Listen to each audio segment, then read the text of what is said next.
Nella NG officiel. Nella NG. Écoute, like et abonne-toi à Nella NG officiel sur YouTube. Nella NG officiel. Pour l'actualité musicale congolaise, art et divertissement, écoute la voix d'or. Nella NG te dit toute la vérité. JB Mpiana Motopamba se retrouve dans un scandale. Il est scandalisé.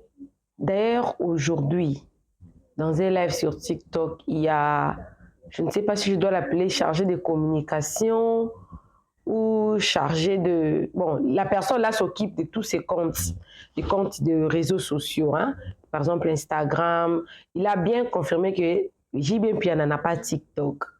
JB Mpiana qui est Instagram seulement. Bon, vous allez écouter ça vous-même.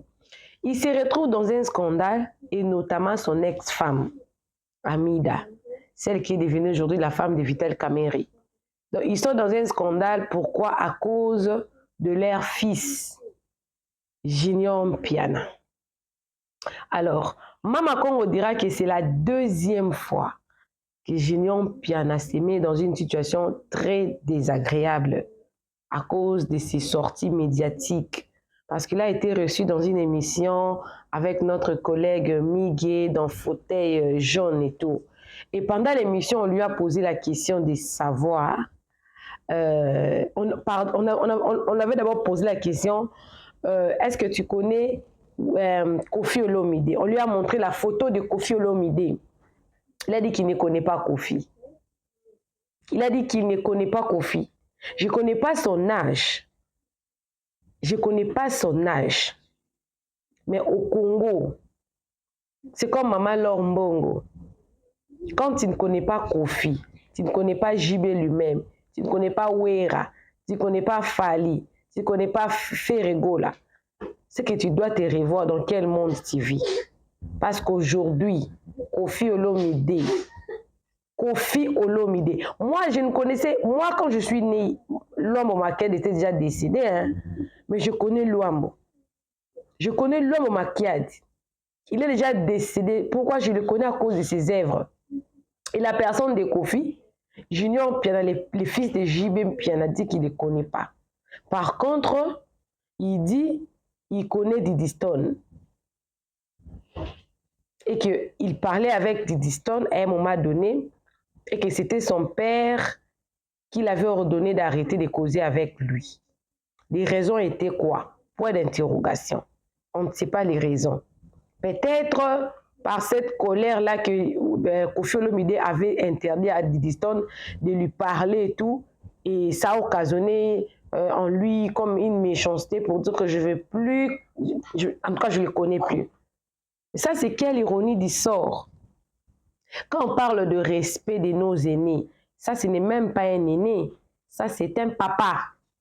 Koffi c'est un papa pour Junior Mpiana. Mais en pleine émission comme ça, juste, je ne sais même pas, il était conscient de ce qu'il était en train de faire le buzz ou quoi. Il dit qu'il ne connaît pas Koffi. Il est encore parti très loin. Moi, je suis tellement d'accord à ceux qui soutiennent Fali. Parce qu'on ne peut pas imposer quelqu'un une préférence. Il y a Fali, il y a Ferré. Mais actuellement, là, des choses que Fali a fait, Ferré n'a pas encore fait ça. Ce qui fait qu'il y a un niveau où on sait bien voir avec nos deux yeux que Fali Ipupa a atteint un niveau un peu plus élevé par rapport à Ferré. Même s'il va jouer le stade et tout après, et tout. Mais pour le moment, il y a Fali qui a fait... Il a fait... Il a déjà accompli beaucoup de choses par rapport à Ferregola. Et Junior Mpiana, au lieu seulement de préférer Fali Ipupa à la place de Ferré, il a traité Ferré des stupides.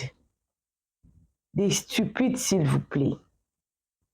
Des stupides. Je ne sais pas s'il a été envoyé, mais ça, la peau cassée, ça s'est jeté sur son père. La peau cassée est jetée sur son père. Comment est-ce que JB va justifier l'acte de son fils sur les réseaux sociaux? Premièrement, ça lui déshonore. Deuxièmement, ça lui rabaisse. On avait tous cette idée-là en tête. On était en train vraiment de jeter des fleurs à JB vraiment à des enfants bien éduqués et tout. Vu ce que JB Piana a vécu dans sa vie et tout, en tout cas, il a des enfants bien éduqués. Mais dis-donc que même si tu as 50 enfants, il y aura toujours un enfant qui va te faire craquer la tête. Est-ce que c'est Junior Piana? Parce qu'on nous dira que ce n'est pas la première fois qu'il fait ce genre de sorties médiatiques et dénigre des gens. Et les Gaulois se sont enflammés sur lui et JB Piana a été fortement insulté. On a insulté aussi sa maman, Amida. On a insulté et il menace même les Gaulois et les Kofifils. Ils sont prêts à entrer en guerre avec JB Piana. Et bien sûr, Mama Congo avait organisé un live sur TikTok, il y avait tendance. Mama Congo ne voulait même pas que quelqu'un puisse prendre part de Junior. Parce que pour elle, Junior a totalement tort. Et de ce côté-là, je suis d'accord avec Mama Congo. Junior n'a pas raison. Il n'a pas le droit de manquer du respect, de traiter une personne comme Ferregola des stupides. C'est la manque de sagesse. Ou peut-être il est en train de suivre Inos B, qui à tout moment, il est en train de... Il crête souvent Fally Poupa. Mais Inos B n'est jamais allé aussi loin pour insulter Fally des stupides.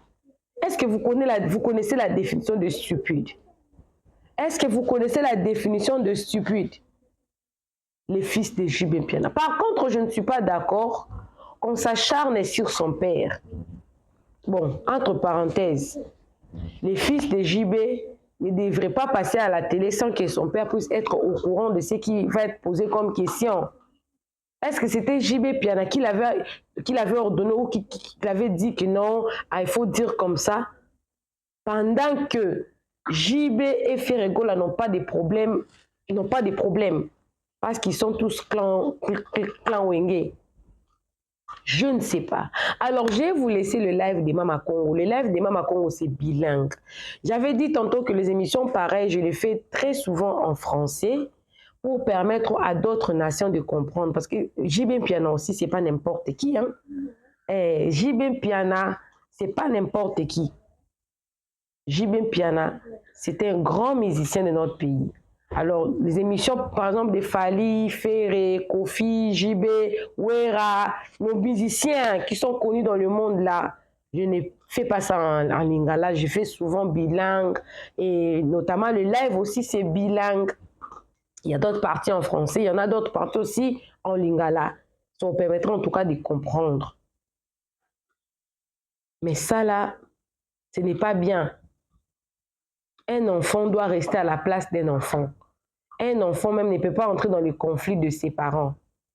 Mais quand les enfants commencent à entrer dans les conflits, soit disons que le responsable, je ne connais pas, je ne sais pas comment l'appeler, mais va se présenter parce que les lives même demain, on commence par là. Je ne vais pas dire que c'est les porte-paroles de JB, je crois que c'est les chargés de communication de JB Piana qui disait que non, quand Junior Piana a agi, il a agi pour son nom et pour son compte parce qu'il est déjà majeur, il assume en tout cas ses faits et gestes, ses propos et tout, ça n'engage pas son père.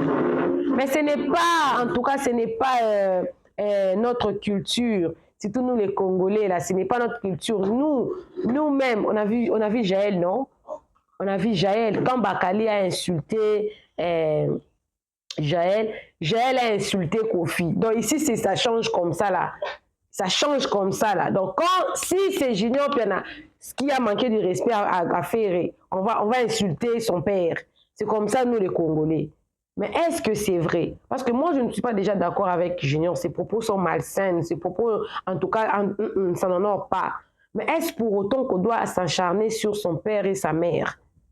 Écrivez-moi dans les commentaires. Abonnez-vous chez Nela NG officiel, cliquez la cloche de notification, aimez la vidéo, commentez et surtout partagez la vidéo. Moi également, je suis avec vous, c'est live, c'était chaud. Et je vous dis que cette histoire ça vient de commencer. On ne sait pas combien de temps ça va durer. Parce que déjà, il y avait des problèmes avec Ferré et Fali. Maintenant, là, on a inclus JB. Il y avait déjà Kofi qui avait des problèmes avec les fans de Kofi et les fans de Fali Poupa. Des problèmes. Maintenant, on vient d'ajouter JB. Ça sera comment? Suivez le live de Mama Congo. Profitez de vous abonner. Moi, j'avais dit que moi, je vais seulement jouer le rôle d'arbitre. Moi, de l'autre côté, dit, je viens. De ce côté, on dit, je viens. Moi, je suis partout. Suivez la vidéo. Moi également, je suis avec vous. On se retrouve seulement à la fin pour conclure. Suivez. Comme étant moi, papa chéri, non. Comme étant artiste. La preuve année, Tobo Sana Maramboute, tant comme manqué papa chéri Boye. C'est comme si biso ba Congolais nous oublions facilement. Et tant que papa chéra les cas, na émission ya batu oyo, baluka ba dénigrer nani par sourire papa Hervé, batu ba mona ngote tant papa chéra loba que non, to féliciter Ferrego la bien meilleur artiste ya Afrique, ba mona ngote. Tant papa chéri alobi que eza Aden ba mona ngote. Mais balingi ba diembela likambo oyo junior alobi que Aleki en tant qu'artiste et non en tant que l'enfant de JB Piana. Il faut savoir dissocier les choses. Papa Roger, Junior, il va passer tant que artiste avec quel album, quelle chanson, non, lui, il fait, ça c'est un artiste, Aleki en tant qu'artiste. Mais nous on ne le connaît pas tant qu'artiste, nous on le connaît tant que le fils de JB Piana. On n'en disconvient pas, c'est que je voulais éclairer l'opinion. Déjà papa chéri, hormis Snap Nae. Hormis Snap nae, nanini WhatsApp nae, TikTok wana ezala ya JBT. TikTok wana ya JBT ya fan mom to sala na gangela écoute makasi. Na gangela so bo koti na TikTok wana bo mona acha chanjango achango neti fan de JB mais c'est pas JB. C'est pas JB, c'était juste pour éclairer l'opinion. Et les restes, Papa Roger, je profite de votre présence ici parce que je sais que vous êtes une personne de l'artiste JB Piana. Moi, je dis que Junior Piana apparaisse dans l'émission tant qu'artiste. Moi, na penza Toboy Yango. Nga personnellement, pourquoi? Parce que jusqu'à présent, nous n'a pas encore confirmé Junior Piana tant qu'artiste. Tout le monde est na scènité, tout le monde est na clipité, tout le monde est nulle part. Donc, nous, côté artiste wana non te voter en côté parce que tout le monde va œuvre été tout le monde va œuvre. Nous quand on le voit quand on voit la personne na aja comme nango wana moi je pense que ceux qui aza invité na émission Mokobwe na aja na wana ce sont des gens bano basola na ba papa na ba maman na bango donc so ba benge na émission moi ba congolais moi je pense que à repasser papa na coup de fil que ba benga ba beng singa sika bwe bon c'est moi briefing Mokobwe on va te poser quoi comme question faut Mama Congo kaka na émission na soko landa ki batuna ke question balobi est-ce que papa nayo aoki koyebisa par rapport à musalo okyo sala ou soit est-ce que ozana artiste au revaka pour non ça ne featuring obi na revakate même papa na obi na revakate parce que ceux qui rêve on est comme réalité neti lobby aboya kina papa na na kati wana qui arrivera même pas papa na yango na ngana tali sa moi na avec ama ele mingi te takara mutu akwa triple classe moko c'est pour les Mama Congo les problèmes c'est moi na wana au fin ça ba parents na sens nini il faut ba parents na ba benda e matoi au moins chaque enfant de artiste tant on doit apparaître dans l'émission Mobwe, il faut qu'on tourne la langue plusieurs fois parce que batu baso mon on a identité ba parents na en fait, ngala lingaki na insister Papa Roger au plan la réseaux sociaux. Papa Roger avec TikTok wana eza papa chéri. Papa chéri a ça la réseau social papa chéri mais je parle de la personne de Junior a déjà majeur à Zamukolo au moni moi na tout ya artiste ba fait geste na bango ba propose sur ba yaka na réseaux sociaux et kenda capable parents que ça soit ba Didi Stone que ça soit ba Keina Ipupa que ça soit ba Davina soki l'amour disaye biso banga ma fingate tobanga mafinga te tango okoma kuna bokomi kobanga mafinga biso banga mafinga papa lokola na ba commentaire te yoka ba question na oloba c'est une question à koloba ke non na éclairer public ndenge zana yo moko lobi aza majeur de tout ce qui peut faire exacte que non il faut y engager artiste non ça n'engage pas l'artiste. Mais est-ce que c'est pas la première fois que Junior a ça ba apparition comme manquer ba artiste sous respect? C'est pas la première fois. Donc voilà quoi un peu avec banini ayaka kokote la papa na ye pour a dénigrer ba mission mususu. Donc c'est ça. Merci beaucoup, Papa Roger. Beaucoup de respect pour vous. Merci beaucoup. Nandeng Opesinga pour opportunité. Merci. En tout cas, Junior Piana, moi je te dis, si tu tiens un tout petit peu, que tu vas respecter Papa Nao parce que Abini Sabiso, Toyoka ba Omba to sepela, Toyoka ba 48 heures to sepela, si kato garder moi respect wana. Parce que ba apparition na yo salaka obimaka et poussaka ba tubalo ba vérité mususu o pa ba congolais comme ma finga papa no asala tana et c'est le cas mais tant o ba faire bazo sala na ba fali bazo sala ça n'a rien à voir na papa na yo pour qui les ont changé mode peut ils ont changé musique peut ils ont évolué peut-être ba musique au papa no abeta na musique à lelo c'est différent musique eza passé donc tant muta on le loko batuba on dima il faut un minimum de respect la même manière biso to respecter papa na yo na niveau musique à sala ndetinga la seule fois na maka papa no respect eza makamba le 30 juin pour kota ki politique. N'étant normal n'a pas manqué papa nous respecter parce que j'aime beaucoup ma papa nous à ça là niveau musical j'aime beaucoup mais n'a manqué papa nous respect non seulement on a sorti na on a nous à liboso et puis na makamba les 30 jours pour politique gouvernement qui n'est qu'on puisse bon on a caisse pour ebeta bango concert à les 30 juin je pense que c'est la seule fois où j'ai dû mal parler sur ton père après on a jamais. Ce que tant yon sa ba sorti à boye, ozo ko dénigrer neti ba Jean Robert, eza qui impolitesse. Tika ba tumsu ba sale lango. Yo tant que moi na artiste, tu ne peux pas manquer du respect. Ba koki jamais collection photo à Jean Robert, olo ba koyebi profiter. Eza faux. Babylon msusu bo sale bo ozarate. Allô, bonjour. Ouais, bonjour, Maman Kom. Oui, papa, Tozo Lando. Ouais, voilà. On a regretté pour Tipouana Mel, ceux qui rejettent Loana Titi. Il fallait qu'on discute avec lui. Mais c'est pas grave, je vais passer un message vite. Ben, papa Roger, sur Rosa Soussou, ça la demande pour papa n'a pas peut-être à poser ma question. Parce que Nazoka discours naïe, Azana ba tendance morobore. On dirait ils sont d'accord, n'engemona na bangwa zobunge la série. C'est pas la première fois. Petiwana, Azana détraqué mental. Allez, Karana TV, pas Mankarafé. Et Bango, ils sont au courant. Eh, JB, tant moi, Nanaya Zobunga Awa, Makambuya Kyo, Bisoto da Wenge, Bisoto da Bater, Bisoto Bimisa, Zatia, Bozo Monango. Donc, Roger Wana pas les Kaawa, Amata. C'est-à-dire, ils ont vu la vidéo. C'est-à-dire, vous êtes au courant de tout ça. Faire Ademina noté à l'obité, bah, toi, faire à l'obité, il n'y a rien qui s'est passé, hein.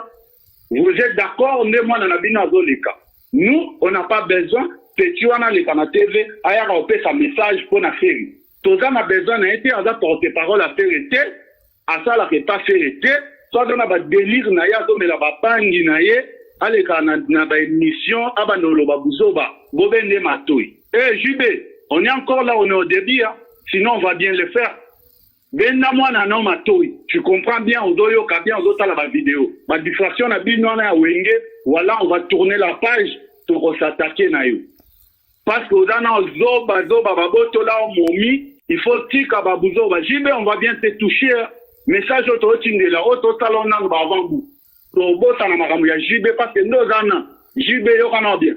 Soki to bungeli yo osani, wane lo asala te. Carrière na on a affaire d'incomparable faire la lecture de la carrière aux pénal local au yebanité à part na Congo ana aux akutu influence moro kututé na mboka ana d'accord donc il faut se respecter ben na mwana na zoba wana matoi je crois ouais dans message comme là yo batuna yo o ya mel ana auto mata wa zolo ba n'importe quoi a yoki batuna wa yo ka message parce que aux pénal mutu moko te wa yo défendre yo ezala na boye ezala na ba réseaux sociaux ozana le côté au sala jibe parce que biso to ka ko attaquer mwana na zoba te ya junior pianana poto ayebani te aza le côté to yande pa na yo parce que le ba mwana na déjà mela na zoba ma mwana zoloba ezo engagé papa nete écoute mwana na to ebiye po na ye to yebiye po na papa na ye. C'est quoi l'image? Il porte l'image de son père. C'est pas l'image de Zoba na junior piana.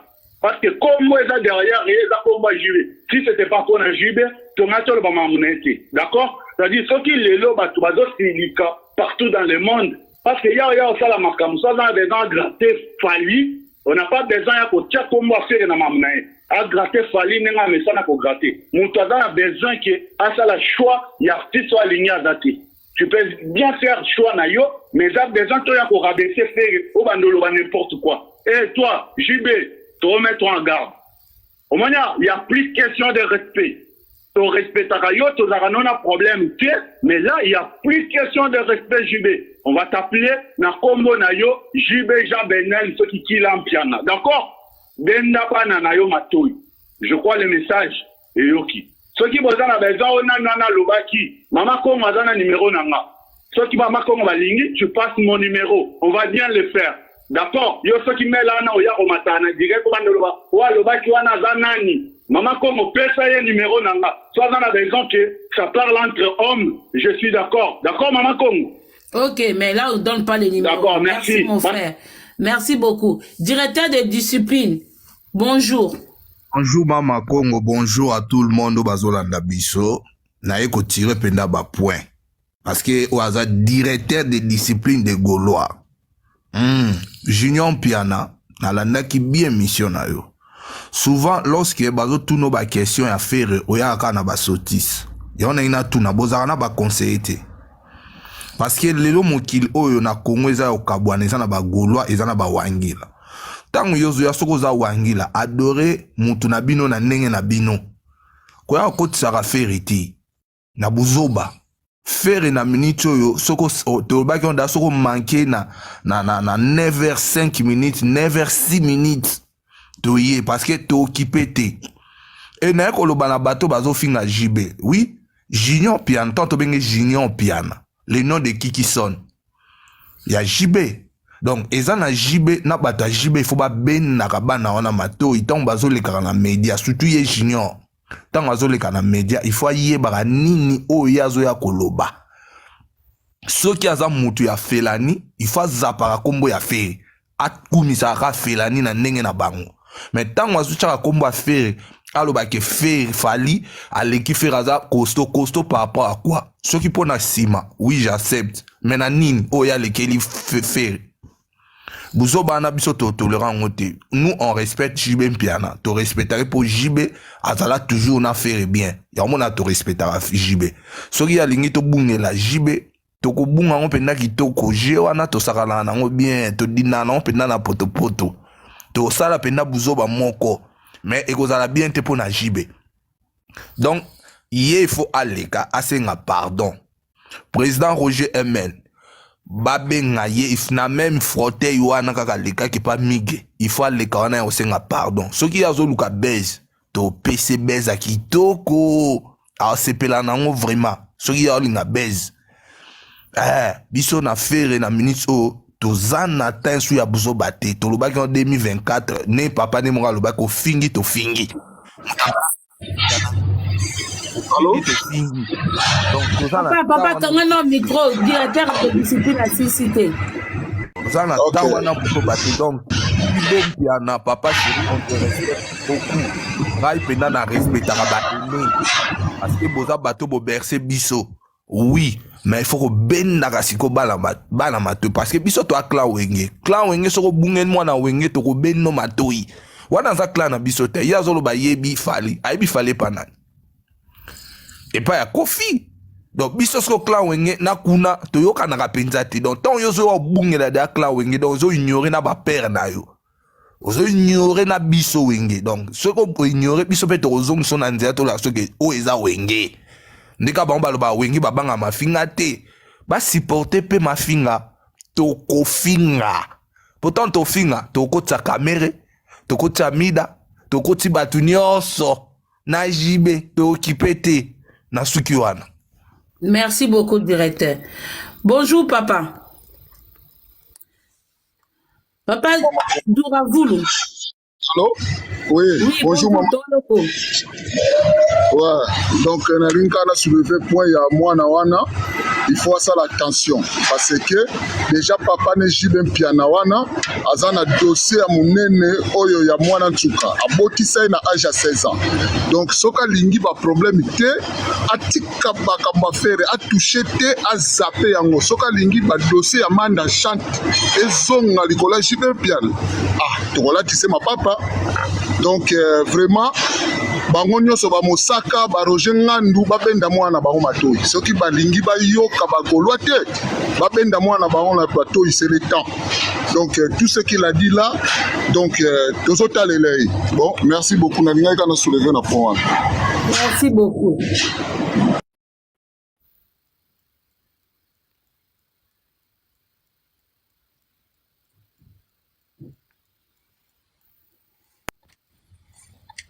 Allô, Maman Congo. Allô, ma belle, bonjour. Bonjour, Maman Congo. Namoni ba commentaire notre trop. Maman a turbulence. Oui, Maman. Pour non, mais ça va monter ma passe, franchement.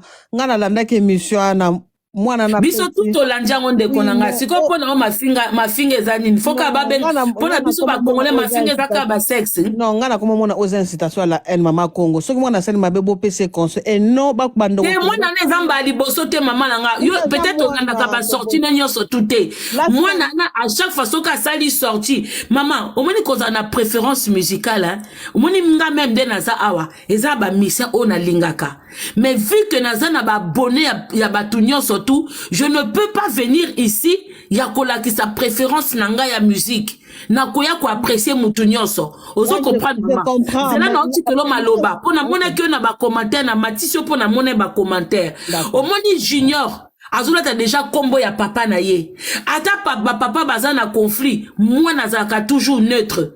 Oso comprendre. Quand y a commencé à nous faire, bah sortir n'est tout à ma café et respect. À chaque fois. Ce qu'on après sa café était, ce n'est pas un problème. Ce n'est pas un problème. Faire pas tindra la mouta lingé na ma cité. À ça la musique n'a attire na marché. Fallait pas tindra la mouta lingé na ma cité. Bah ça la musique na bango bah tient na marché. Ce qui yo linga ka fali. Bah bengi sur na émission. Au fani na kiti. Valoriser mouto yo lingaka. Apprécier mouto yo lingaka. Mais osana ba propos mso koki ko bimisate. Pourtant yazo bimisa bongo papa na pas yembaka et ko pousser bato balinga faire ba kende pe ko kundola mabe ya papa na ye parce que n'est pas que papa na pas aki na compétition na nanine. Yazo lo bake eza ridicule que faire se comparer na Fali. Mais papa na pas na compétition na Werat. Wana des aki ridicule te hein maman. Moi je comprends bien. Wana émission où tu ko sala pourquoi biso ngana to biso ba congolais to mona place à négatif. Moi nana lobby we raza grand faire raza grand chanteur azana voix malam. Pourquoi to tiko to wana bongisi mama mais koloba yoka yo moko mama. Koloba maloba boy. Maloba boy yoka na mama. Boso na talango déjà pas garçon na plateau. Oh kaka même émission ta makamba lobaki. Yoka. Pour moi je trouve ça que c'est un peu ridicule quoi. C'est ridicule faire que c'est comparé à Fali. C'est pas que c'est une erreur ou que c'est ridicule, tu vois.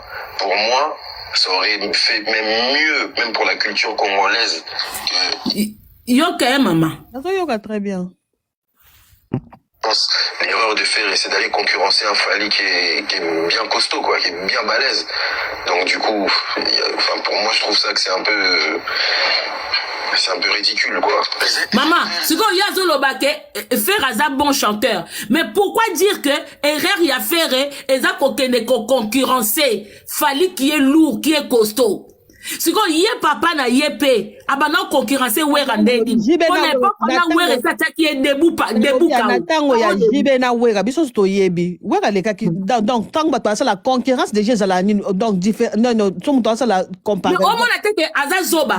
Parce que yé elmo ba ke mwana oyo na époque papa na ebazo a concurrencer wera. Yaza ki te. Tango to ça la mutu ba ça la nani comme na ngoni ni comparaison et ça kana mutu moko aleka. Vous comprenez peut-être lobi na langage mabe mais yo musala na yo za mutu mo communauté talaka yo nga po na nga na mona neto ozo inciter batu na la haine le bate je nga doit ko répondre maman na inciter batu na la haine te yeta nga kesa la émission na ye a contrôler ba propos na été te maman te incitation à la haine te na ekoloba maman na muta ya média ya réseaux sociaux likambo sepe singa na lobby likambo sepe singa te na ekoloba yeta nga sala ke émission na ye abenga ki maman na été abenga ki papa na été ye bazo l'accès photo ya Kofi ya Jean Robert alors ba ke ayebi Jean Robert te mais ayebi Didi Stone mais ayebi Fali maman to appel logique biso nyonso lelo poto ba Fali soko ebi Fali automatiquement faut ba Kofi wana kutu omoni ezana babilo comme mususu ateze nemi na yo mais ba question mususu ko kipe ko ignorer nemi te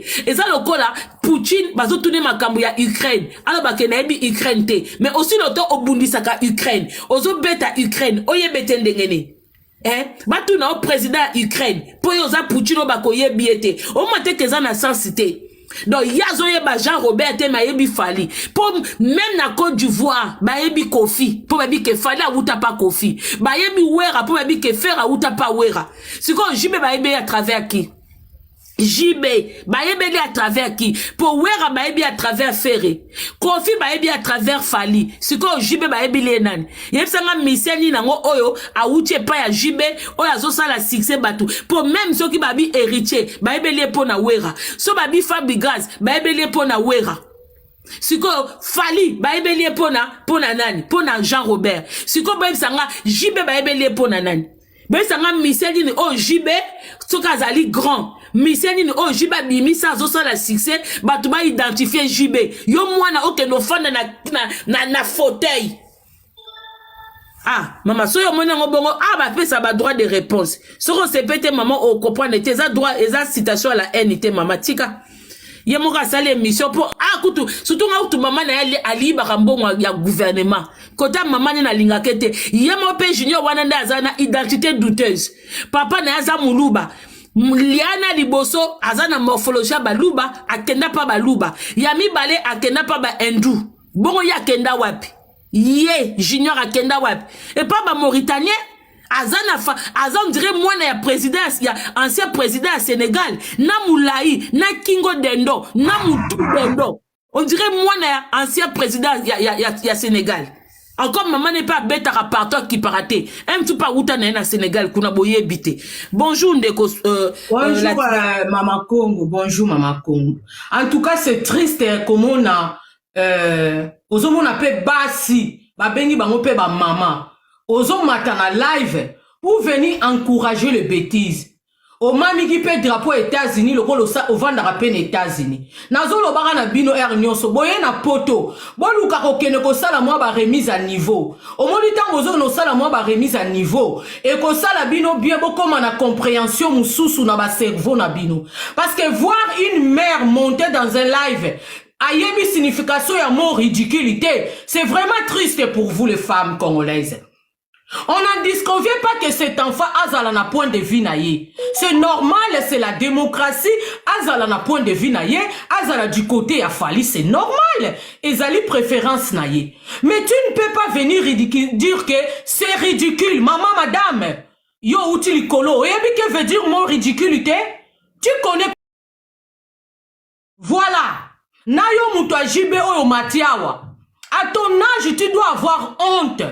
Parce que hormis moi na wana ndengo yoko kumisa za artiste na ebite artiste ya wapi ya banzembo nini mais soki réellement ozolo bazali artiste mais soki azali artiste même pour na respect ya ba ene na ye kasi ba artiste to tia ye kasi na catégorie ya ba artiste yo mutu ajibe outi soki kombo no nani outi awo lokolo lobi na bino wana za artiste bon to tia ye kasi na catégorie ya ba artiste bon pour na respect ya ba ene ya ba artiste ba ene na ye ba propos moi na wana tenir vous trouvez ça normal?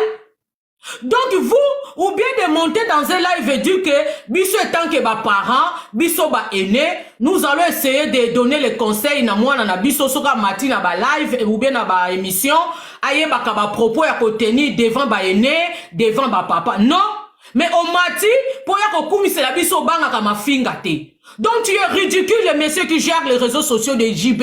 Tu es vraiment ridicule. Parce que voir na âge na oya koloba ke obanga kama fingate parce que elle a qui catégorie yo pozali.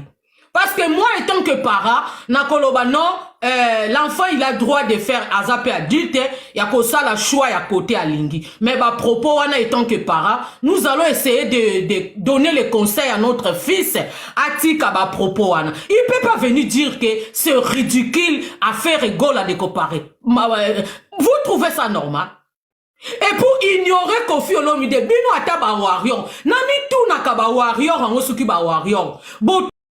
Tanga ba classe, boza niveau nini, boza ndenge nini. Parce que ignorer Kofi à cause de la diable na Congo wana mobimba tondimi, Kofi c'est le plus diable du Congo. Mais ignorer Kofi Olomide na mboka lokola Congo. Papa, na fali na bino wana mukolo moko ta koma na niveau ya Kofi.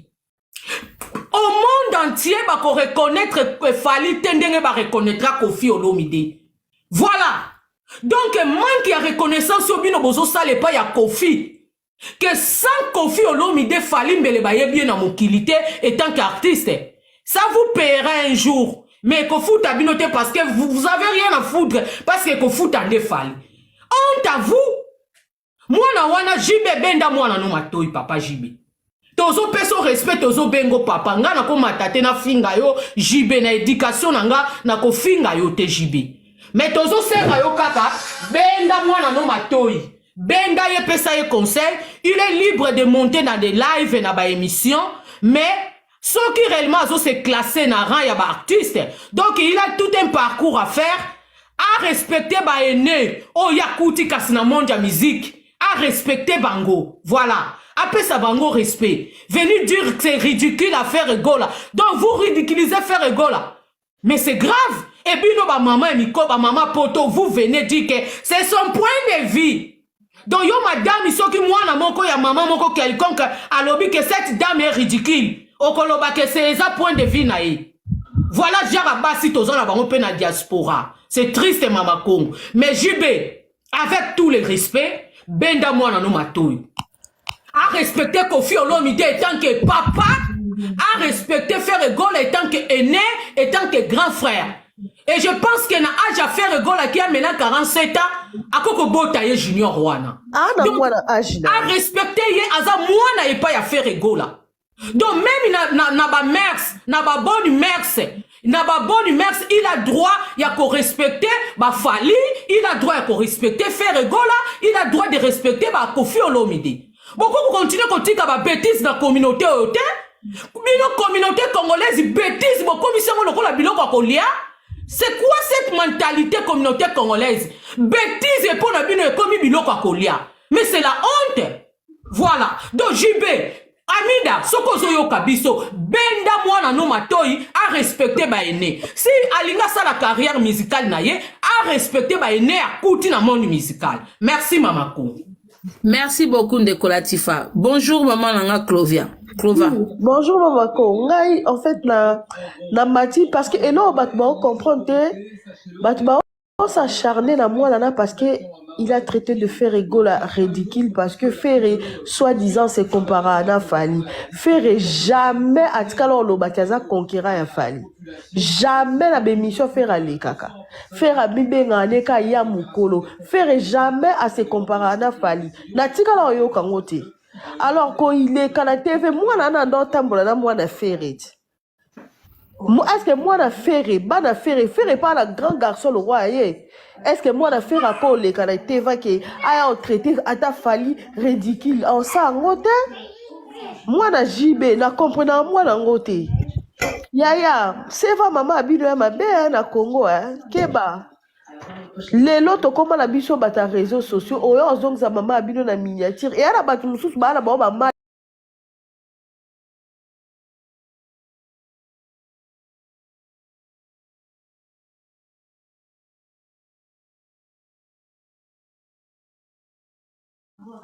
faire abetaka musique n'est comme tout le monde biso ba fanatique ndé to salara bongo concurrence mais faire jamais loba ke a conquérir ya Fali même si ça conquérir ya Fali yo so za warrior po bango bakenda ba concert andani mais elingi laxate ke epesi yo droit oloba na mutu wana aza ridicule na comprenant peut-être ti nga boye so ndeti naza boye nga nalingaka fere jamais nakofinga fali nafingaka te na ofinga te parce que eza genre ya musicien na nga te me ba wario ba ofinga fere na se pourquoi bosala bongo nga jamais nakokenda live mo boye bana bandi nango finga ka fali jamais je fais pas ça botia date boye bokoma botia date est-ce que mamba date eza bokaisi ata faire abeti sous na poto te elongola faire neti nini po faire déjà na vie sociale déjà nyonso mutu asenga afo azala nango azali na nango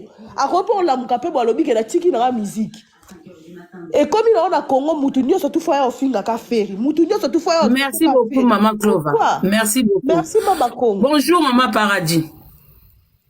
Bonjour maman Congo, bonne année. Bonne année maman Paradis. Mieux bien hein. Kitoko. Maman Congo ni nango zolega mwana jiba seni nazo courante hein asali ni. Abalakisi photo ya Kofi alobi ayebi Kofi te mayebi Didi Stone. Après lobby faire hasard ridicule ndenga se compara na fali pour fali alekie na fali hasard costaud hasard meilleur quoi donc faire à se compara na fali te wala mwana jibe junior mais junior ne hasard na conseil na opesa ye jibe fakanga mwana mu na po tata na hasard na mamba polémique te leba nzoi bando finga tata na tata ne udazala mabebele fakanga mu na faza la respect na batata batu yo ebi Didi Stone comment oyeba papa boti Didi Stone te c'est ça quel délire papa jibe kanga mwana no munoko na ba jibiri parce que biso peto zotala to linga te mutu moko ya a finga ka Kofi a ko kritika ba fiba Jésus de Nias poto ko lokota to ko sangisa na papa na mwana e kokota mabe donc papa jibe ndenga zana fa benda mwana ne matoyi po biso peto ko boya jibe po jibe sala pa musique na Congo te to boya ye akanisi jibe nani papa na biso Michel na biso ya matete balakisi photo ya Kofi alobi oyo nani mutu na biso ya matete nani waze kwa abi waze kwa te wana sala ngo esprit ayebi ko kiye Kofi kiye waze kwa yebi bien bana na ba musicien batala ba réseaux sociaux batala bien en tout cas junior na respect wazo peso attaque mwana papa chéri sulutani moto pamba ko linga te po papa na ba polémique te soko lingi te ko kitisa papa na ona seto la ksaye nenga bana musique na carrière nenga sika nde papa ku porte parole esa kimi na ekuna na États-Unis ndenge wera botola e makambu ndenge ba bundaka bitumba ya wenge bese na wenge maison mère wera zoka e makambu donc la kolom musa tata na ote pona batu mususo bavandi na se mwana foza na respect eza la jibe eza la wera eza la nani bango yeso mwana wera ba ko tune malobajima makambo jibe répondre des social lobi mabe abenga bango so ba papa donc yo sala attention junior tu fais vraiment très attention poto ko sokola tata na to bimisa makambo e batama na ndenge yeza mwana mi debe mwana nani. Bon, azamwa na mida na jibe, mais morphologie n'est to comprendre raté. Parce que moi na liboso azwa jibe. Yami balé azwa mida, mais yé on dirait ancien président ya Sénégal. Moulayi wana makolo, moi Kingo na eba répété. To sele analyse to lukele, soki tata na ya mida trompaka jibe a kosela ka ezemi. Kieba papa na vandi na ene bazot loba makambu na ete.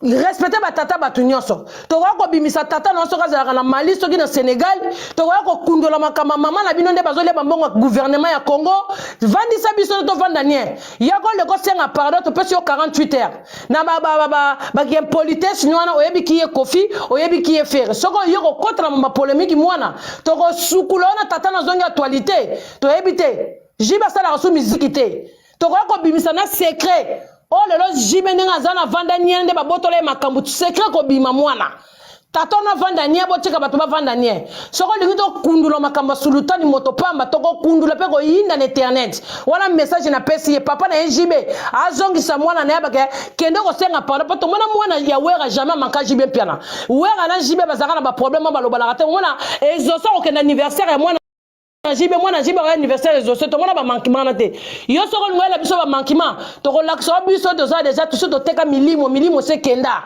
to ko banga jibe te po soki yo mwana ngo banda to ko manquer jibe ba respect to ba respect to zongi sima to yene ke impolitesse ya makasi to dete pe ba vina bino e bebi na ngope kaka ya mwana ngala lo baka mama Kongo abenda matoni mama pardi na profiter na passage no a pa mama Kongo na moni o se convertir na événementiel na moni ozo préparer biso soirée moko na mois de février siko na kati ya soirée wana batu mususu bazala invité batu mususu bazala invité te ou okomi na honnête mutu no salinga ya soirée sécurité ezali makamyo so eleka bien.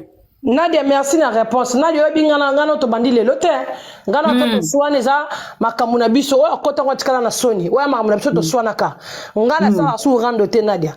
Na sola na mutu. Na bi ko sala rando te on abi na à travers soirée ozo sala po wa OK de na monde ya ba événementiel. O koti na liste ya bato nyonso tout ba sala ba soirée na Paris. Siko soirée za ouvert à tout le monde ou ndengeni. À tout le monde maman. Nadia yo pe na yo tiko l'invitation. Soirée za pona mutu nyonso ayeto sepeli biso bana Congo to bini pas de rancune naza yebinga yopo yebinga ko yebikala naza pe ba rancune na batute o yebinga mutako spiko nga zate so akaza pona tout le monde mutako tape Belgique aye na ye mutako ti pe Londres mutako ti ba Suisse Allemagne naza na ba réservation ba table Suisse Allemagne Londres Hollande mutu to ko ya na soirée mama. Donc to comme to compter sur ko maman paradis eza ya liboso pe asuka to fongoli nzela to compter maman paradis parmi ba Lorette compressor ba ndekonyo surtout ba Mimi Chikeva ba Véro Mangoy donc parmi ba maman nyo surtout ba sala ba ndekonyo surtout basi ba sala ba soirée na Paris yo po koti du nombre. Eza vraiment bongo maman, eza vraiment bongo. En tout cas to sepeli soki flyer ezali otindi biso to bwa ka pe moi image ya soirée ya mois de février Kongo tala kaka yo na obako lo flyer na sengi na bandeko nyonso ba banda soirée liboso nanga tozala na soutien motema mabe ezala te biso to tozaba na Congo ba soutenir ngape problème ezate eza bongo. Donc sécurité pena kitoko ba 12 ebe kitoko na vraiment ya ba BGO ba kengela ba Rihanna na mlaksaki ba 12 kuna ezala te mutu no sa ya consommer na 12 ezate mama kuna 12 ezate sécurité 7 na 7 sécurité na kati libanda. Donc kuna mutaza muta 12 te tozana beso ba problème te bitumba pe kozala te to ya soirée na biso mama musicien moko azana agobeta ou ezaka DJ to wana de DJ ka ba beta donc to la te. Ah d'accord. Okay. En tout cas, conversion au penda to CP nango to bandi ko côté maman paradis parmi ba maman na biso ba événementiel awa na Paris kitoro makasi maman paradis na ozela fleur poto ba no beta pe moi ba publicité tant que collègue na biso ya média ya réseaux sociaux. Merci beaucoup. Merci maman Kongo na kiti machi. Donc la famille en tout cas bandeko bobo sanate wanezaki entre parenthèses maman biso maman paradis Chantal Bola a commis parmi bateau bazala ba soirée événementielle wana eza toute une entreprise événementiel et entreprise comme ça sa soirée zelo comme kiete pour la soirée so mutaye il faut aller amela abina sepela zonga so mutaye azoki tout ça et tout et bon akute le kata musika ya salle mais so ezana liboso salle na kati ya salle et pesa image ya bien te to pesa main forte na ndeko na biso bino bozaki belé bozo loba o batika mafinga donc tant ndeko aponi ndela ko tika mafinga il faut aussi ko soutenir en tout cas bandeko na février ozangi journée et si kokende ozana moi chéri ozoluka pe moi chéri kunezaka ba célibataire ba fiancé ba marié ba tunyo surtout donc so za singleton okepo luka moi mutu na okuna moi ba bogar moi ba jolibilité pe ya basi exala kuna donc bande utozongi na sujet na biso pona bandeko bolobela junior ngana ye tant que mutoto lobaka tant que maman tant que yaya tant que ni ezamba liboso osa la sortie médiatique noté ba sortie médiatique na onyo surtout za chaotique to ebi ko luka succès ngo bateke po papa zaki na succès yo pe mwana fozwango mama zo yibela bino mbongo mais succès zo yate bozo bimaka na makambu ya ba escroquerie na makambu ya ba manquement junior papa na la sala guerre loyal na wenge mais totika komona bino bana sika bofinga na te to mona bino kutu bokenda ba école moko esika bofinga na te donc na mona pe mwana moko te ni côté na yo ni côté na bino ni côté awera aye ko bimabwe a manqué musicien moko respect donc je t'interdis dorénavant yakobima ko ya kolobakeo c'est ridicule pour na we na faire concurrence ezala kaka. Il y a toujours ba fan au bazake deux musiciens moke bimi ba fan ba komi ko pousser bango na concurrence ndenge ba fan ba salaka pona ta yoku tu tata na yo na wera nde bazaki ba concurrent po ba uta ki groupe moko ba yokanite ba kabwani mais faire na fali ba uta bango sika morote fallait uta pa ya Jean Robert faire asalaki kaka passage à Pamba. Donc il y a fait Rena Fali toko ba kutu ba fanatique. Mais il y a papa na yo, il y a papa na yangiama. Ezaki penza ya solo po ba wuta ki sika moko, bazaki ko lia sika moko, bazaki ko voyager sika moko après ba yokanité. Après ba yokanité. Il y a fait na Fali eza ba fani na bango. Et ça, ma fan y a gauche, na ma fan y a droite. Donc, la prochaine fois, ça la sortie. Si tu es pour Fali, on a droit qu'au mais ça Fali. Mais ça ne te donne pas le droit de parler du mal de Ferré. Et quand il y a qu'on critiquait tant qu'artiste était, pour biso to yebe lote koza musicien. Non to yokan zembo na ote, non to mon album na ote, non to mon aussi ko tia date ya concerté. Nan otondi sa batute ko toke kota la un certain Junior Piana azobeta. Ata na terrain ya Pamba. Na lemba kuna ata na terrain Pamba ba jebe wana ata na terrain municipal wana ya Bandal nano tia datite nano tia libayate. Alors ne viens pas juger yo moko meki musique et symbiote o meki maboke symbiote o bandi ko na buzz et 1000 respect pona Jean Robert Kofi Olomi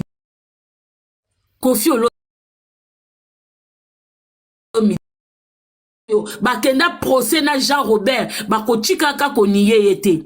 Il faut pas mélanger les choses. Procès za makamususu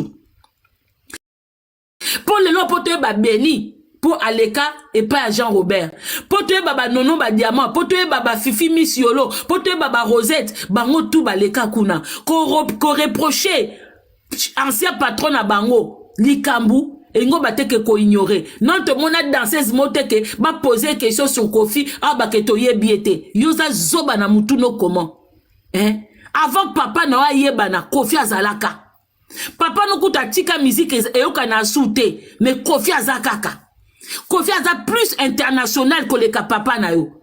Kofi so tuni bana poto Kofi ba ebi Kofi. Mais so ko tuni bana poto papa na yo mingi ba ebi na bangote. E bele penza ba ebi na bangote. Surtout na minito yo. So ki kutu bino ba tuni bio na bana poto ba ebi binote. Didi Stone a l'équipe bio na ba ser na ona succès. Musika.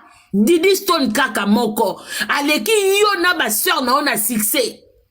Soko bimisi mwana poto ya toute nationalité confondue otuni bango Didi Stone ba yebi mais soko otuni Junior Piana ba yebi na bangote Daïda Piana ba yebi na bangote Soraya Piana to ba peut-être amuyibi surtout Soraya Penza to tient na liste ba miyibi pour Aleka na procès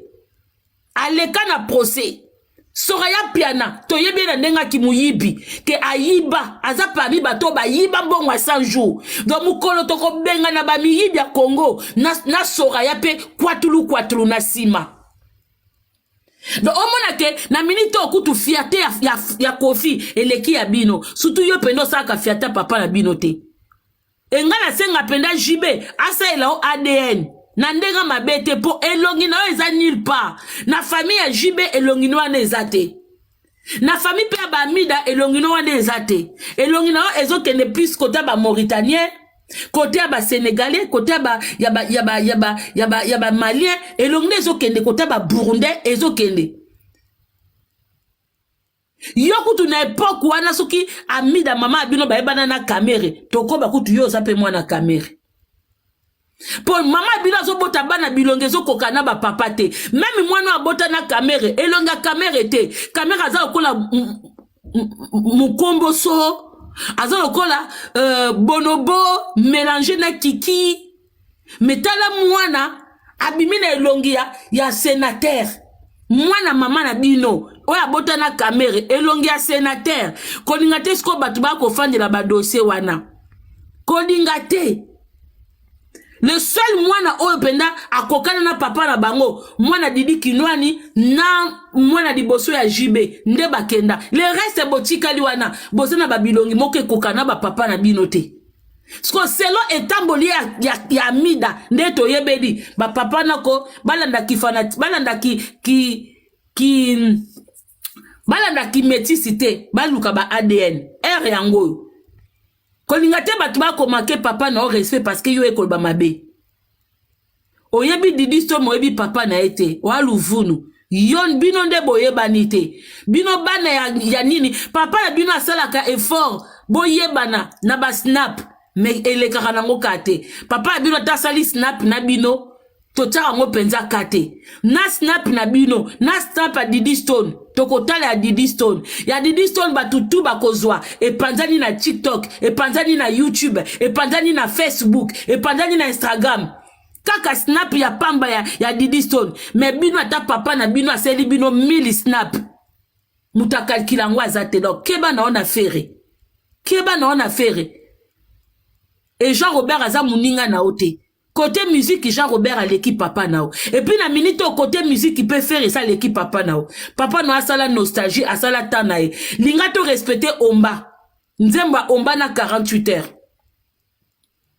pesa ngo penza respect quand linga te to tika papa no côté musique toi côté lisa ondenge wera beta papa na on a musique a beta na ba aspa ba musicien pour ça to bito zo ka ki besi kaka to zo ba bitu mususu ba mitu mususu ba e bande koyemba papa nao donc na ye moko na ba mise na e en tout cas limbi sanga e wana ki BCBGT wana zaki ba OK jazz na epoka kala ba bilongi moko ba tata mibimba ezoko kende même pas mais so ke pa wera ozomona ba JDT ozomona ba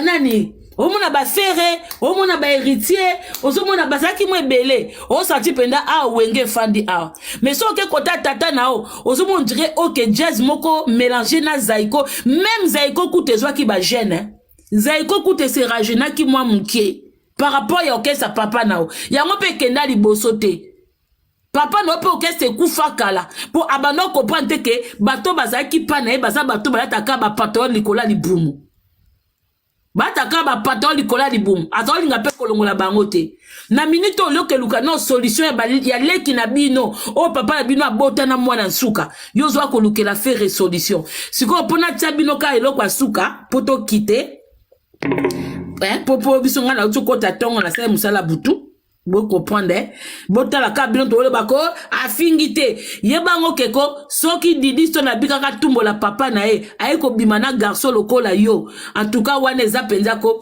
botala bino en tout cas bino bato bozabwe elongi eza ya jibe botala nanu elongi oyo elongi openda soki boke nango kote ya stupid dog ite soki Snoopy Dog so boke nango kuna te on dirait mwana ya ancien président en Sénégal. On dirait moi ancien président Sénégal. Trace ya jibe awa ata bo fimbisi botie matama botie nini bwe awe zate makolo milai makolo eza baluba te muluba makolo milai maboko milai kingo kuku dendo boya zalate encore na suka ngo pakanga ki on dirait ba mbwa wana baza comment pour race ba Snoopy Dog race ba mbwa na yo siko côté amida ressemblance ezate côté JB ressemblance ezate luka tata na yo olia ko même sabatu ngambo pona makambo ya fere awa luka ne tata na o na ndenga mabete to matsa mutasuka poto tchanono yo apoto silani to silani soko yeli susu na buzoba to to matsa pe degré na ndenga mabete.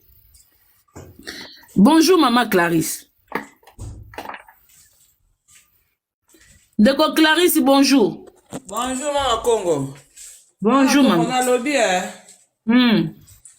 bango ye azo finga fere bango bazo sepela te bato ya fani bazo beta maboko po bagangela mwana bapekisa mwana koleka kasusu te kosala baso makambo ozo sala te o eza deuxième fois ya sala makambo ya zo finga fere o bagolo baloba te to balobe komo bagolo bazaka ben poli bagolo baza ben poli babenga ndata ye makota yo ozolo bazo yoka oleka be mission no po lo ba hotelemela ka mabe mais bango bazo continuer bazo sala ngo erango c'est le temps babenda mwana bango matoyi ba yebisa e faire aza muninga na ete ya yebi fere te azo finga fere ma ayebi confite ma yebi Didi Stone donc ba yebisa mwana bango babende matoyi elo yenga lo baka yango wana. Merci beaucoup. Bon, donc si moi, écho, oh, ouais. Junior, tala mutu papa na botisa. Omoni mwana ndenga yaka okesa papa na bino.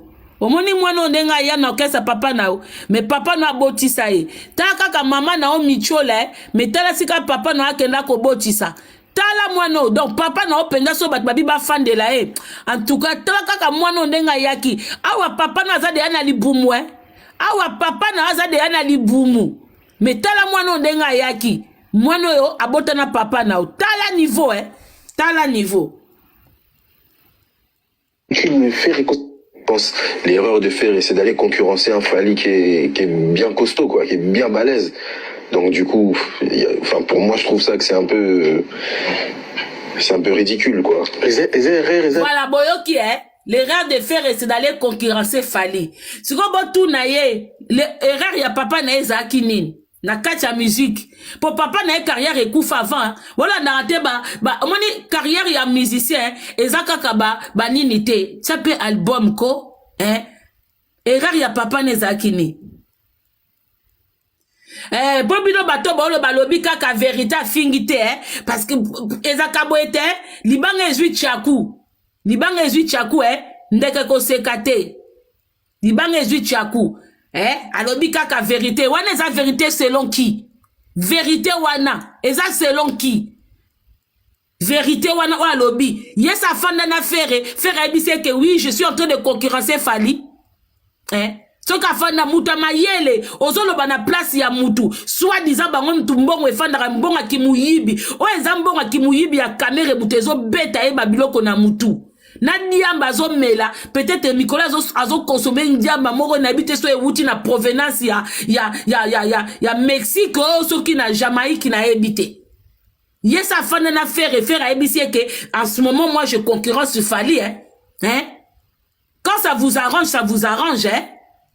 quand ça vous arrange quand ateno beta featuring et c'est comme mutu yazo luka succès papa na esa sila et ça doit retraite akeno luka featuring kuna po esa la it ba c'est du lourd mo ozo ki na classe au redoublage 4 fois mo o tika nango c'est du lourd yo mo ozo luka musique o koko zoate luvuno o to pesi au premier soin gardez respect à papa na yo Junior Piana o luka succès mais succès zo linga yo te. Gardez respect à papa na yo. Parce que comme piano ozo porter magasin comme na ote. Et si ka comme na solo ezali, maman no ka muto ayebi. Garde le respect pour ton père. Il y a beaucoup de gens qui respectent ton père. Mais si toi tu viens déconner, les gens aussi vont déconner au nom de ton père. Donc toi garder netinga personnellement, je n'ai rien contre ton père.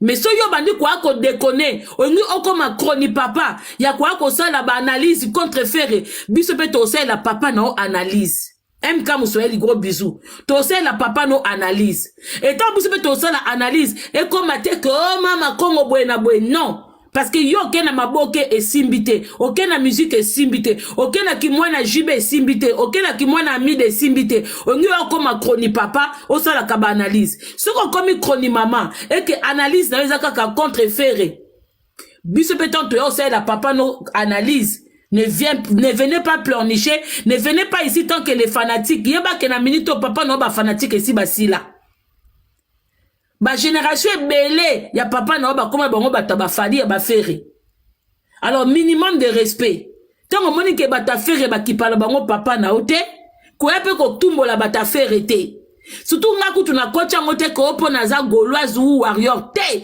na kocha ngopo na moni ke o déconner na ba propos na yo o déconner surtout même pour na Jean Robert o déconner.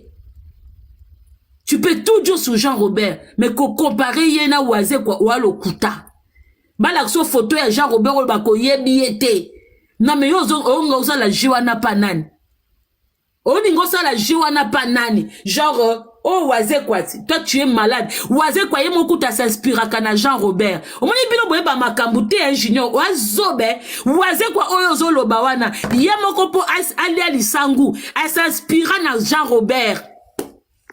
A s'inspirant na Jean Robert yemoko pa bando yemba pa bando kobeta ba organe wana ba contretemps wana a s'inspirant na Jean Robert mais voine ça les défauts voix ya koyemba na kokota na kati ya gamme ya tempo nde sala défaut mais ayoka posa koyemba pona Jean Robert parce que tant yozo yeba yokuto yeba waze kwa zanga succès waze kwa kuta zanga succès yozo yeba waze kwa mais Jean Robert Kofi oyo asala succès partout ozo boyebi etelu vunu papa no nde mutayeba nite papa na onde mutayeba nite papa na ebanika pa na biso ba Camerounais pe bele so tuni papa na ba yebite musique papa na eza rare kene même na réseaux sociaux kota même réseaux sociaux au monde kena ba pays mususu ba ko beta Ferré ba ko beta Fali ba ko beta Jean Robert ba ko beta kutu ya Mado Fabi Gaz mais ba beta papa na ote on a ba no eza vérité ba ko beta papa na ote muta kosote pour biso total à réseaux sociaux au moins apena obiso tunga bato bolobake faire aza local en tout cas entre bino ba adversaire hein, na côté ba guerre na bino tepo so bino ba tirer bino pe boza na droit ko tirer mais tant na mona coach Amon Chic azobina mwambui nabi mwambui wana nazomona na mindele ba obinango siko muto aza local musique na efe suka kapa na biso na Congo mais tant na mona bata nationalité mususu bazozwa challenge ya mwambui peu importe ata morceau moko eza déjà international ndeti Fabregas ya Mado etambola partout et commissaire déjà international et commissaire déjà même ka Fabregas nenga zawana ya Mado mindele babina ngana kenda boîte mindele Batila biso ya Mado. Je vous dis la vérité. Na kamwa boîte à mindele. Bati ya Mado nazomo na mindele ba contre-temps mais mindele bazobina. Et comme ici déjà mutu. Dès leur musique na ezo kama quelque part aux déjà international. Il faut juste que ça là en sorte que on maintenir yango, on peut sango sous plus de visibilité. Ngato na mona mwambu ezobina mapaba chinois ebina mapaba mindele ebina mapaba batunyo surtout pour la économie internationale après ba guerre na bino etalingate bandeko omoni guerre ateza guerre soki mwana lokola junior kuku dendo abimi na ba propos moko boye ya mabe il faut toujours reprendre. Il faut toujours. Botala teke oui, alobeli mutoto lingate. Non, na vie fonga koza logique. Nga soki na tie téléphone nanga na banyo bela Jean Robert na sali Jean Robert analyse batu ba comprendre babate o mama konga lo beza vérité pour na dénigrer musique na été na ko dénigrer makambu otomoni de batu ba banga o atindiki sindi motema bo pete nga na calculer nanga ngote pour na bike eza ba façon na ye batu ne ba comprendre te net na minito papa na biso Jean Robert azonga ba lobela mikolo max succès comme il passe succès comme il passe na bato to bandozi la bango na musique ba comme koluka succès na buzz ba comme koluka succès na buzz donc ndenga tindiki na esindi bongo pa ebeke bato ba lobela bato ba lobele siko na bato ba beta ba concert bozo kasa kutu nini nga na préférer musicien beta concert ata ça le tondité mais au moins ça li métier na mais musicien so comme koluka buzz po ba lobela et comme grave musicien so mwana na comme koleka na émission po abano ke baba connerie ya lokolo zo pousser papa non na buzz ya lokolo bibo na kelo balika mo beton bato ba pupolanga ali komba papa na nga petanga mi kombo na nga petanga mi eza buzoba junior yono bandekono boyebanite ndekono mi bale ayebani po bayiba mbongo azaki na kati ya complicité ya 100 jours bino bokoma moko yiba mbongo pa kamere papa na bino somba bayoji tito yeba yango mama na bino grand amour na ezaka papa na bino mais comme malongeza asusu kuna te akenda kokota ba kote mususu poso ka zimbongo bino na tata na bino boliaka to comprendre ngo déjà donc koya ko tumbola batute po ba dossier ebimebele quoi otumbola batute to garder respect Junior Piana to garder respect pour ça la biso bien et ça la biso bien neti ngana zala bato na lingaka na linga ya 7 mwanangani. Voilà, on attend Moussaka et Roger Ngandou parce qu'avec cette histoire ici vous n'allez jamais voir JB venir répondre, il n'a pas le temps. Par contre vous allez voir Moussaka, vous allez voir Roger Ngandou. Ces deux-là vont faire une sortie et en parler. Et un enfant, ça reste un enfant. Le degré de la maturité de quelqu'un, ça ne dépend pas de son âge. Parce que la maturité, vous allez voir un enfant, 8 ans, 9 ans, 10 ans, Mais cet enfant-là a la maturité, comme on avait vu sur Madjabou, Rafiki. Le petit Lobo, là, il était tellement mature par rapport à son âge. Vous allez voir aussi quelqu'un qui a 50 ans, mais il est immature. Moi, je peux assimiler ça à la maturité. Quand quelqu'un est immature, ce n'est pas question de son âge. La personne peut être majeure, mais n'est pas mature. Ou également, je peux assimiler ça à une forme de provocation pour faire le buzz et se faire connaître. Parce que dans notre pays, quand tu veux te faire connaître, tu dois chrétier. Tu dois chrétier vraiment une grande star. Et quand les fans de ces stars-là vont voir que tu as chrétié leur star, ils vont parler de toi, comme on a parlé du Junior Piana. Qui connaissait Junior Piana avant cette émission-là? Personne. Mais j'apprends qu'il était musicien à part entière à cause de ça. Est-ce que c'est une stratégie? Est-ce que JB connaît? Est-ce que c'est lui qui a dit de faire ça pour être un peu au top, parler un peu de se faire parler un peu maintenant là comme il s'est fait parler? Même par des menaces, mais on parle de lui, il fait le buzz. Et par cette occasion-là, plusieurs personnes vont aller chercher sur Instagram, sur Facebook, sur TikTok. Ils vont les connaître. Même ceux-là qui ne connaissaient pas que c'était les fils de JB vont les connaître maintenant. Est-ce que c'est la stratégie utilisée par son père ou même lui, par sa malignité pour se faire connaître sur les réseaux sociaux? Point d'interrogation. Mais c'est que sur la suite de l'histoire, Nela NG officielle va amener ça. Abonnez-vous chez Nela NG officielle, cliquez la cloche de notification, aimez la vidéo, commentez et surtout partagez la vidéo. On se retrouve prochainement dans une nouvelle vidéo. Que Dieu vous bénisse. Bisous, bisous. Bye. Nela NG officiel. Nela NG. Écoute, like et abonne-toi à Nela NG officiel sur YouTube. Nela NG officiel. Pour l'actualité musicale congolaise, art et divertissement, écoute la voix d'or. Nela NG te dit toutes les vérités.